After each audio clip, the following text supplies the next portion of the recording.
Hello and welcome to my How to Homeschool class. Today's topic is Know the Rules and Consider the Freedom. Our goal today is to discover what homeschooling is really like and to learn about the common regulations and processes to follow so that you can enjoy homeschool freedom. So while we're together today, we'll cover various ways to homeschool, unique options that are available to homeschoolers, increased freedom for homeschool families, things to specify in your homeschool vision, as well as common homeschool rules and regulations to be aware of. So there's various ways to homeschool, but regardless of what you do, you're going to need confidence because uncertainty is the enemy of confidence. So I'll start by giving you some facts to help you build confidence. Defining homeschool, addressing common concerns, and just encouraging you to remember your why and to envision your ideal. So homeschooling basically just means withdrawing your kids from the school system and teaching your kids for yourself. It's also called home instruction, or you might hear it called home education. It is free, completely free, and in person and one-on-one time that you can do in a way that it works for you. It's not the same as private school or the same as virtual learning or distance learning or remote learning. It's teaching your kids at home for yourself with your own prepared curriculum. So there's different types of homeschooling. You might hear about unschooling, which is more so allowing the kids to guide their own schooling subjects and topics of their interest. And there's also road schooling, where you're basically homeschooling on the road and kind of traveling in the midst of it, which seems really fun, right? And those are a few different homeschool visions that people might have, but you just want to nail down your homeschool vision. Why do you want to homeschool? Are you hoping to provide your kids a one-on-one learning environment? Are you hoping for more family bonding? Do you want to instill some family values? Are you hoping to give your kids more free time? Maybe you want to just be able to teach at your kids' own pace so they don't have to try to keep up with a class. Take some time to envision your ideal based on your vision and your child's interests, the subjects that they're interested in the learning tools that you might want to use. Consider the location that you might want to homeschool in, as well as the schedule that you might want to have. So if you're curious about what homeschooling looks like, you can always check out my homeschool day in the life video, which is on YouTube, and I'll put it in the link below so you can take a look at that if you're interested. When you homeschool, you have a lot of unique opportunities and freedoms, but you do have to take time to address any common concerns that you might have. You're not alone in them, but we have to just address them and then move along. So you might have concerns like, I don't have time to homeschool. But you can teach anytime. Learning can happen anytime. So it can happen on your schedule. Your school day can be shorter because it's one-on-one, and you can teach in the evenings, you can teach on the weekends. Even if you're a working parent, you can still homeschool. It's not an impossibility. You might be concerned thinking, I'm just not qualified. Well, as their parent, I would like to think you know your child better than anyone else, so that already qualifies you to know what they like, how they work best, and how to best help and suit them based off of their needs and their interests. We all also have transferable life skills that we can use and apply to our homeschooling style. And if you feel like you really need a little bit of help, you can always just get resources, and those resources can help you to feel more confident about what you're doing and about where you're going, and then you can just piggyback off of those. If you'd like, you can use my homeschool guides. So I have them for each of the languages. So I have these for each of the subjects, the usual common core subjects, and it basically just gives you guidance on how to set up. And then there's also worksheets and charts to try to help your children to learn. So check that out. All right, so maybe your concern is that maybe you can't afford to homeschool. The best way to do it is to just make it your own. You don't have to have a lot of fancy tools. You don't have to have any fancy curriculum. You can just make your own. You can draw your own. You can use YouTube videos to try to help with learning. You can use a library or free museums to be able to have experiences. And you could use free educational videos on YouTube to help with the learning process as well. You can get some low-cost Dollar Tree curriculum books. So there's plenty of options to be able to homeschool without really having to spend much at all. If you're concerned that your kids won't be prepared for college and have access to things like standardized testing or SATs, SAT prep and things like that, you can check out umbrella schools, which offer some transcripts that you can use for colleges. And sometimes your local school can also, for the last 4 years of school, oversee some of the things that they're doing and then create a report card and transcripts that are just the same. So if you're worried that your kids won't be socialized, when kids are homeschooled, their parents can be a great example for them, which can kind of help them along with their social skills a little bit faster actually, because then their parent can kind of correct habits that might go unnoticed or uncorrected in a school situation. You also have plenty of time to schedule social activities and activities where they can be around other kids and be able to interact in that way. All right, you don't know what you don't know, so let's take some time to define some terms so that you can be aware of the regular homeschooling terms that you'll hear and also some of the common regulations that you might run into. So you'll want to find your county's homeschool website, and this is usually on your state department's education website or on your county's public school website. Regulations are state-regulated rules that homeschoolers have to follow and do by law. So this is called the Code of Regulations, and if not followed, a child is mandated to go back into public schools, and there may be legal consequences to result. So these rules vary by state, rules like the subjects that you have to teach or how often you need to teach, if you even need to inform and notify the state prior to attempting to homeschool, and if your state requires any type of testing. The good news is though that even though there may be rules in various states, that homeschooling is legal in all 50 states. Some states have very little rules, almost none, and then other ones are very stringent. So just take a look and see which ones are there for your state and for your counties. So that notice of intent, you want to make sure that you're letting your county know that you plan to homeschool your child. As far as the subjects, or you might also hear it called Common Core subjects, these are the topics that you'll usually be teaching your children. For example, math, English, art, things like that. In some places, in some states require for you to teach specific subjects. Other states just want it to be something similar to what other children would be learning in a brick and mortar school. So curriculum. Curriculum really gets into the more specific subtopics that are within each subject. These are usually arranged in a strategic order so that the children can learn in a specific order, and these rules usually vary by state.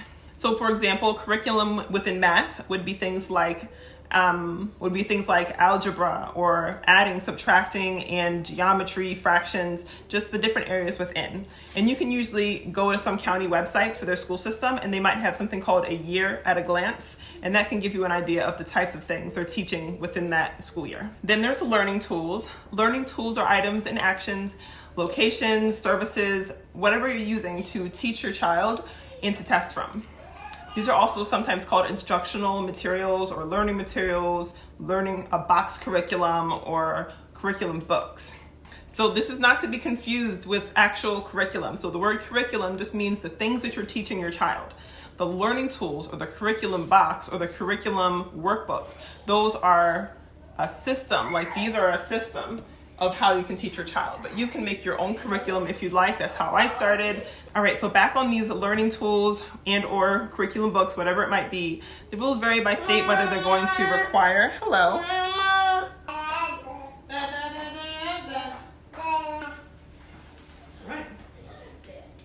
And then rules vary by state as far as whether or not they're going to want to see which curriculum that you're using. They might be interested to see which books they're reading, etc. So that brings me into portfolios. So a portfolio is a collection of your child's work. So basically examples of what they're doing. Some people call it work samples. Some states require portfolios, some do not.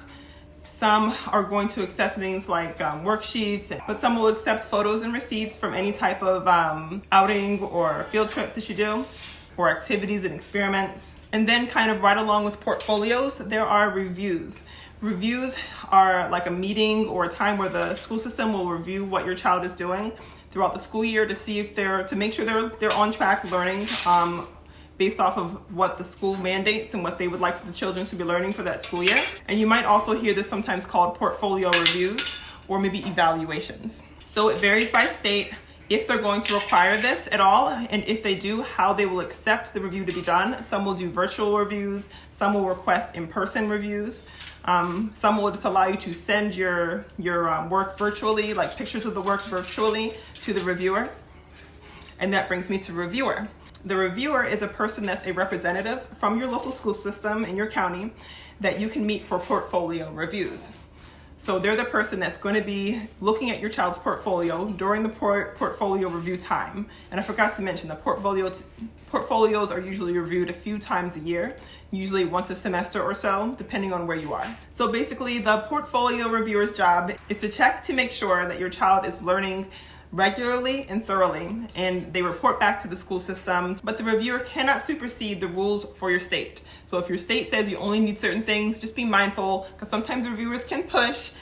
Be mindful of what the rules are for your state and make sure that they do not try to require you to do something that is beyond that. That's a common issue sometimes with homeschoolers. So stand your ground and know your rights and know your state's rules. Then there's umbrellas. So an umbrella is a third-party group or a school that supervises a home instruction instead of the county reviewer. So if you choose to go with an umbrella, it might need to be state certified, and some states might not allow the use of an umbrella group at all and might require that you have a county reviewer.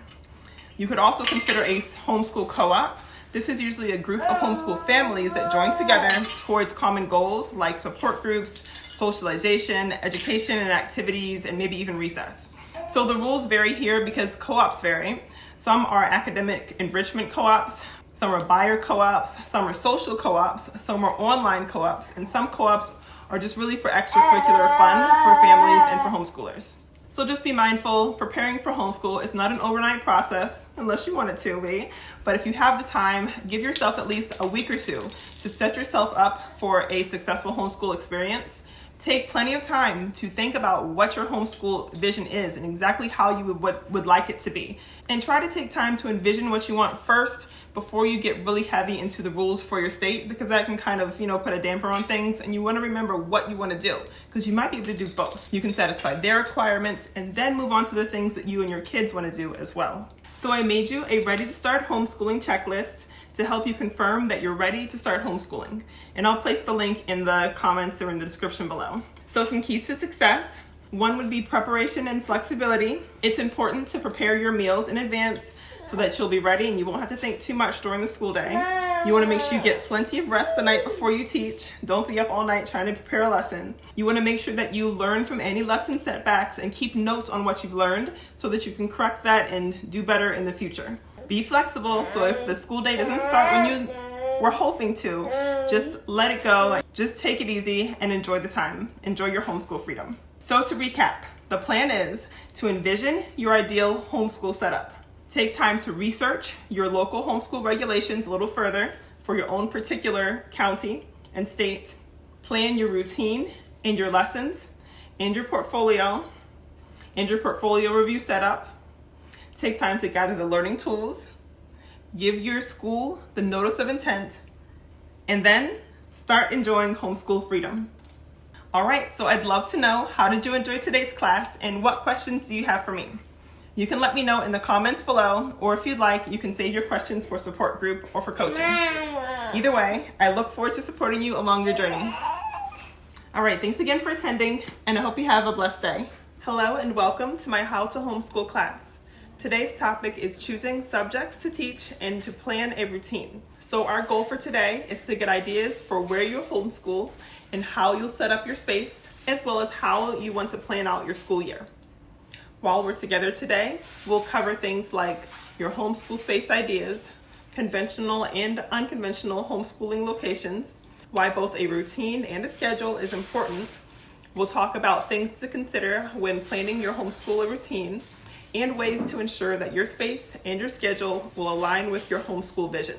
So in our last class, we talked about what homeschooling is. We covered the common concerns, and we envisioned our homeschool ideas and our homeschool vision. We also defined some of the homeschooling terms and regulations. So now it's time to get specific and make a plan, because failure to plan is planning to fail, and we don't want that.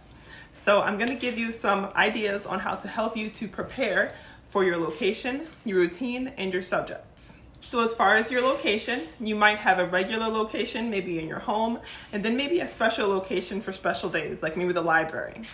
As far as your home, you might want to choose to use the kitchen table to teach. You might want to use the kids' room if it's more fun, hands-on activities that are already spaced out in there. You might want to use the living room, maybe just get comfy on the couch.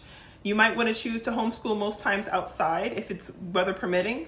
You could use a picnic blanket, a bench, or maybe a park bench or table. You could also use a facility on some days, maybe the library if you just want to get out, or maybe a community center if you have one available in your area.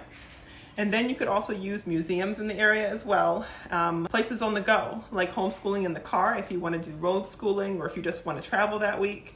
It can be very easy to homeschool on a train because they have a little table in the meal cars and you can use those tables to do your work there.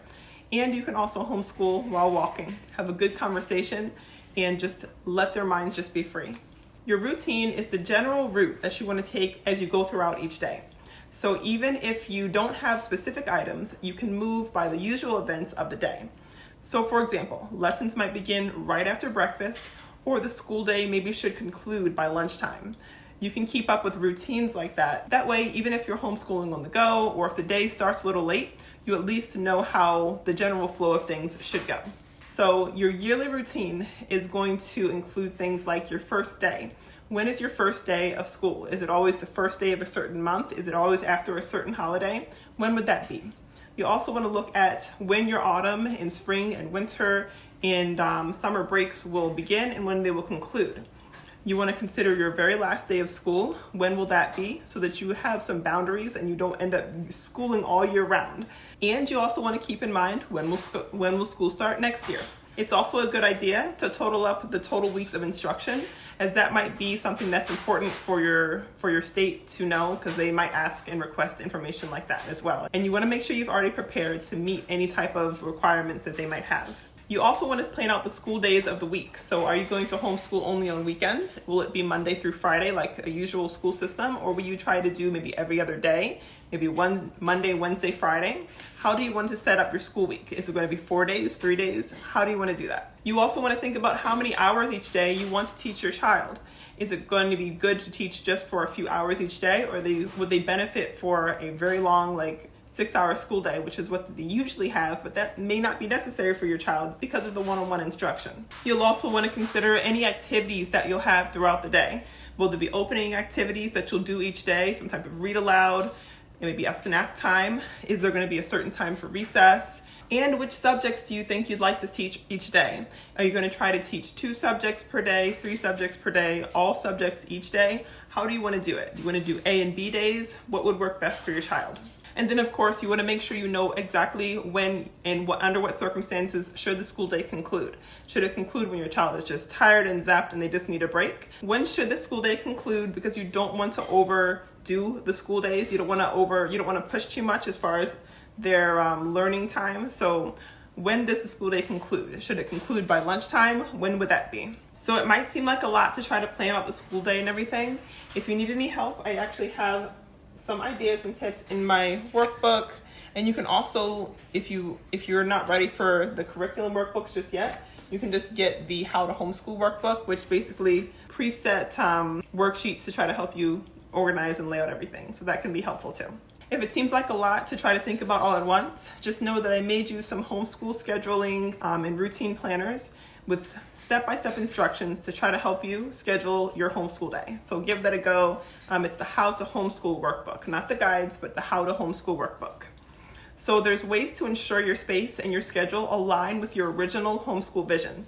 So take some time and make sure that you check out your original vision, look at the sketches that you have, look at the original list of ideas that you came up with, and make sure that none of those aspects got lost in any of the homeschool regulations that you had to stick with, or any of maybe financial concerns that you might have had. If you see any conflicts, make sure that you take time to get creative, and don't be afraid to talk to your school system and find ways to ensure that you can make sure you feel good about your homeschooling journey with your child. If you don't see any suitable options, it might be worth considering relocating to another state that would be on board with a lot of the vision and a lot of the things that you and your child are excited about doing for school.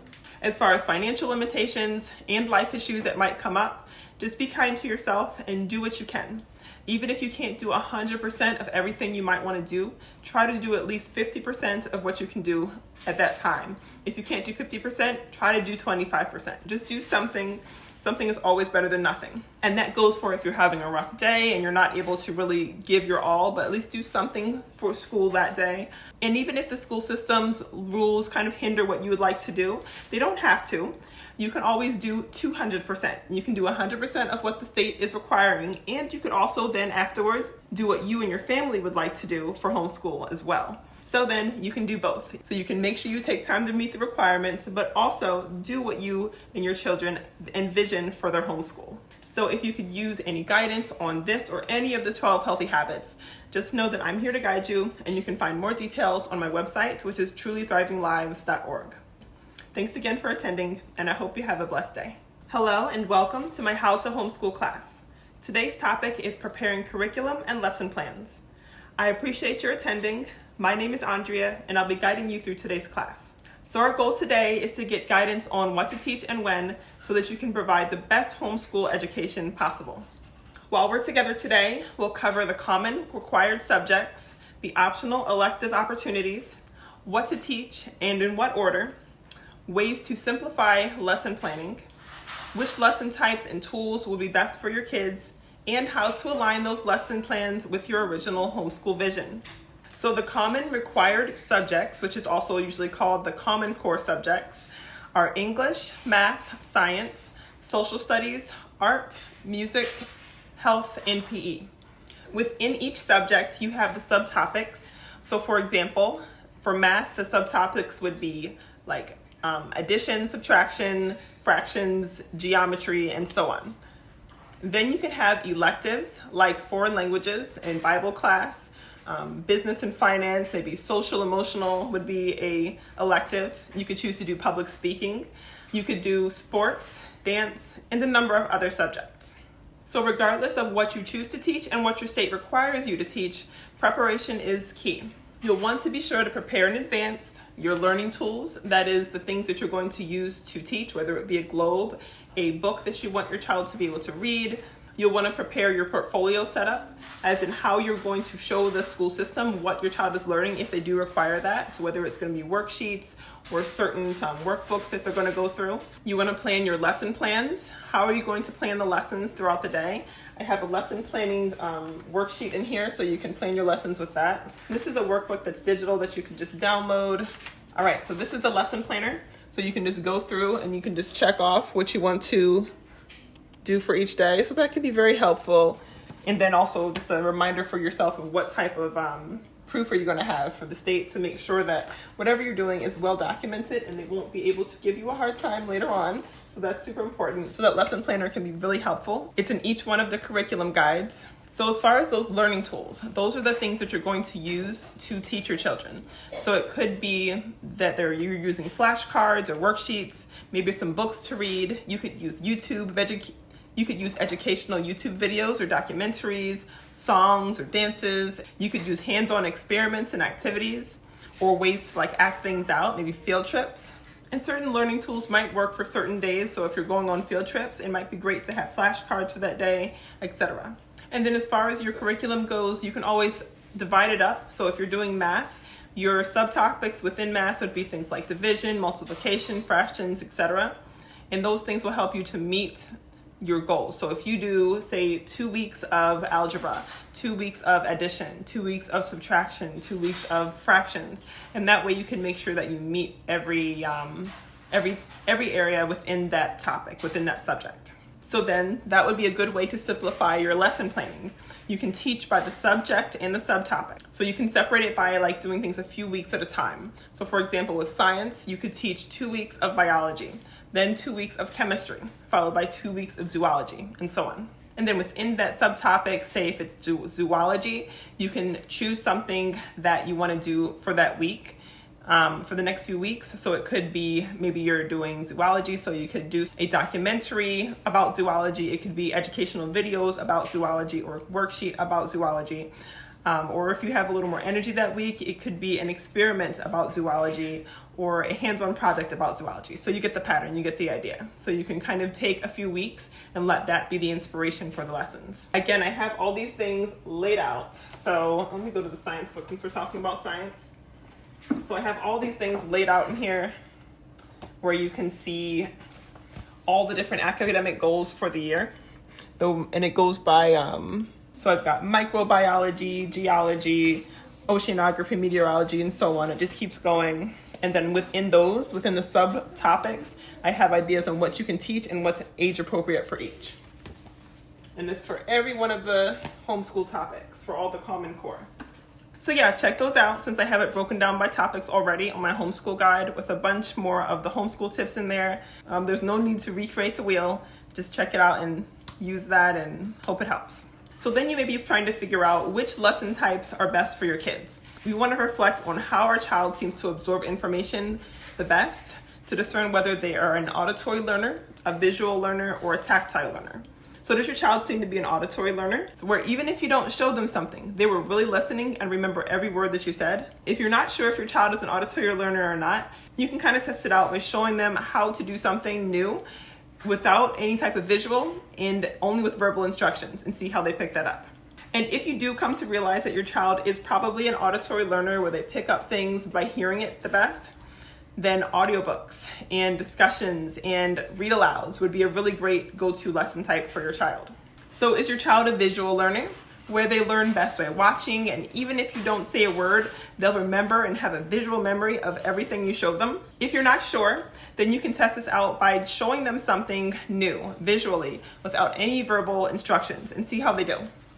If you do come to realize that your child is a visual learner and that they learn by what they see, then documentaries and demos, picture books and diagrams, videos, and museums, those can all be really great lesson types and tools for your child. Is your child a tactile learner where they learn best by doing, such that even if you just give minimal instruction, they just take off and just try it and figure it out by their own doing? If you're not sure, you can test this out by demonstrating something and seeing how often they want to take over and just try to do the whole thing themselves. So if your child is a tactile learner, then experiments and projects and workshops, those things might be really great go-to lesson types for your child. So I always want to mention a word on making sure you're aligning these things to your original homeschool vision. So we want to make sure we align our homeschool lesson plans to our homeschool vision too. So make sure you're thinking about your vision. You can reference those sketches and those emails and those text messages and that list to make sure your vision didn't get lost as you were trying to meet the homeschool regulations and also trying to figure out if it's financially something possible. Remember, even if you can't do 100% of everything, you can at least do 50%, maybe 25%. If you can, try to work with the state, try to work with your school system on what you can do to make sure that you can obey the law while also aligning things to your vision. And you can do both. It might be a little bit extra work, but you can still meet the state's requirements lawfully and then do whatever you and your kids had dreamed of. So stick to the vision and have fun providing a unique education that you and your kids are excited to enjoy. All right, thanks again for attending, and I hope you have a blessed day. Hello, and welcome to my How to Homeschool class. Today's topic is preparing for portfolio reviews. So our goal today is to discover when and why and how to set up a homeschool portfolio for easy portfolio reviews.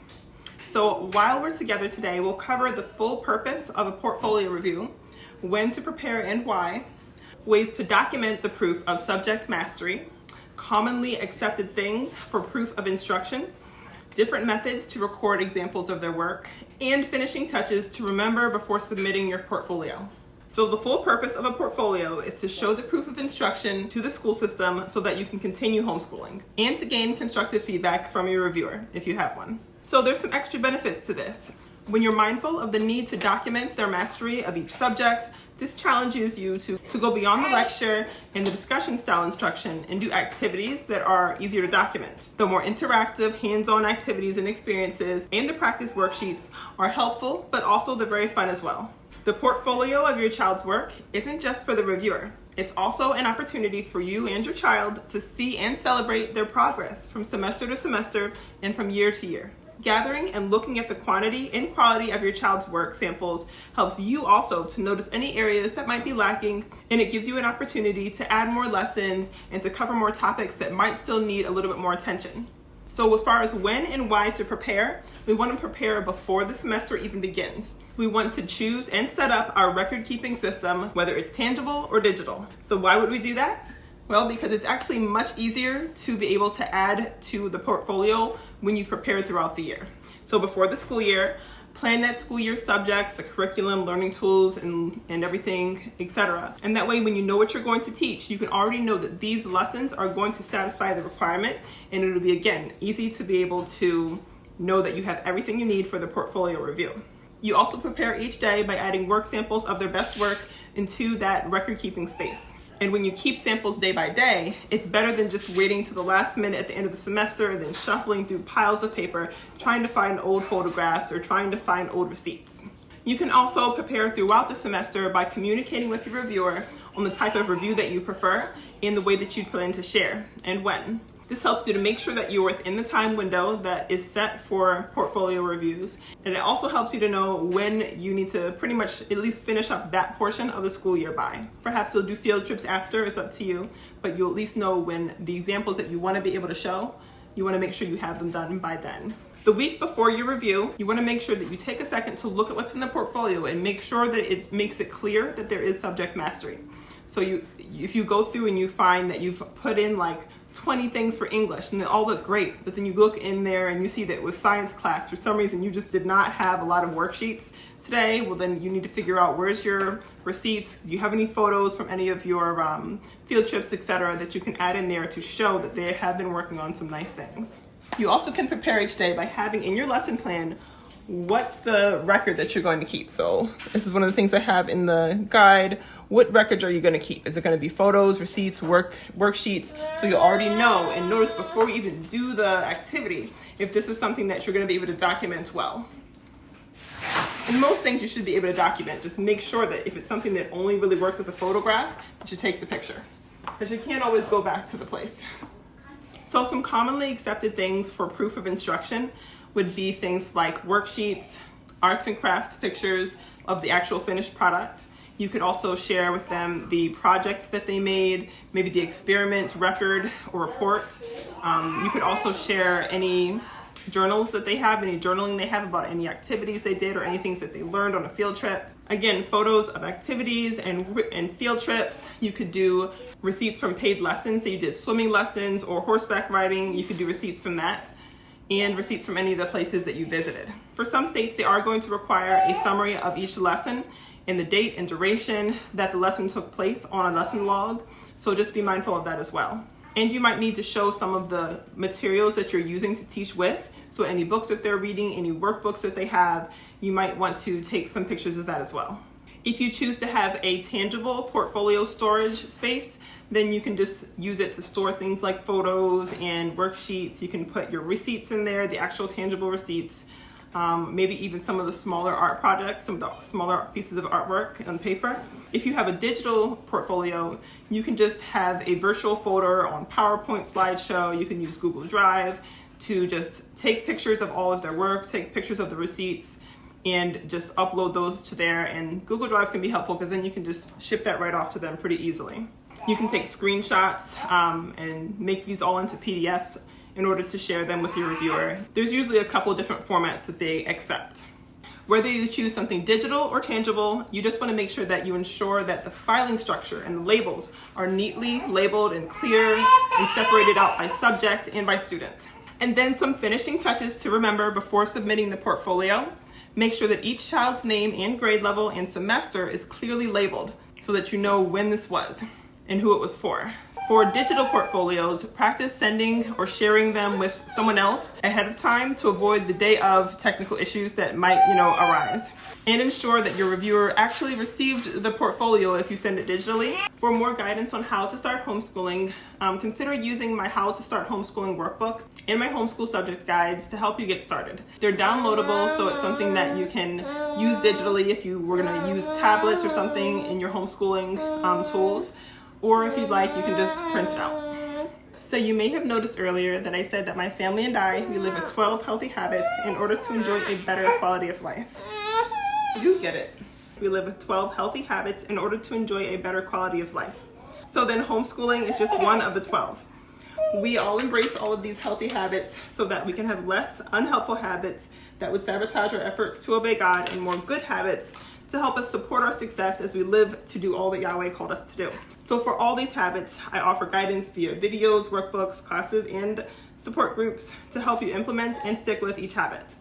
So if you could use more guidance on this or any of the habits, just know that I'm here to guide you, and you can find more details on my website, which is trulythrivinglives.org. All right, so I'd love to know, how did you enjoy today's class, and what questions do you have for me? You can let me know in the comments below, or if you'd like, you can save your questions for support group or coaching. Either way, I look forward to supporting you along your journey. All right, thanks again for attending, and I hope that you have a blessed day.